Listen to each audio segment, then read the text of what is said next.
We all collectively saw Kat G's video about how there's sirens at the Navy Pier in Chicago, how multiple people have actually seen that there are sirens there and it's actually blocked off right now. Maybe because people don't want them seeing it. I don't know. If you haven't already, look up Kat G and go watch her videos on it. It's insane. Especially for people like us. I've always believed that sirens existed. 10 years ago, y'all, people would say you're crazy for even saying that. But now I think more and more people are like, wait, hold on. So since we're talking about Navy Pier in Chicago, let's talk about Lake Michigan and let's talk about the origin of Lake Michigan and why I think there are sirens there. What a lot of people don't know is that Lake Michigan has its own Bermuda Triangle where crazy things happen. Huge anomalies are found, disappearances, hundreds of bodies under the lake, perfectly frozen there, looking up at you. No bloating, no decaying because of the freezing temperatures of the water. This lake has the oldest and creepiest water spirit lore in North America. Lake Michigan wasn't always a lake. It was actually carved out of giant glaciers, so massive that they scraped the land open and left behind these insanely deep pits. Underwater pits and hidden pockets of freezing dark black water that humans still can't fully navigate.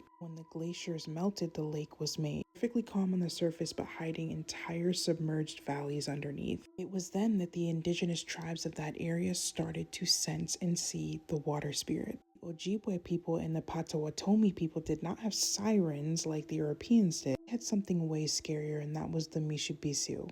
Shape-shifting, seductive water spirit that could transform into an animal, a woman, or even something in between. She was said to have glowing eyes, pale iridescent skin. She lured people to the shoreline and took hunters down without even a ripple in the water. Indigenous people believed that these Mishibisio lived in the deepest pockets of those glacial basins. Fast forward to now, divers still refuse to go in those same areas because they say that the current doesn't pull them sideways, it actually pulls them down. Now, in the 1800s, the Europeans saw the same things, except to them, they were sirens. Women that would sometimes be in the water singing to them to come in, or women that would be standing on the water in the fog. They'd see her far away, but hear her very close. Now we're hearing more and more people talk about sirens at Navy Pier, and it just goes to show how long that they've really been around. And I don't even know why people call Lake Michigan a lake at this point. It's like a lake that acts like an ocean. And I'm a firm believer that sirens can be in any body of water because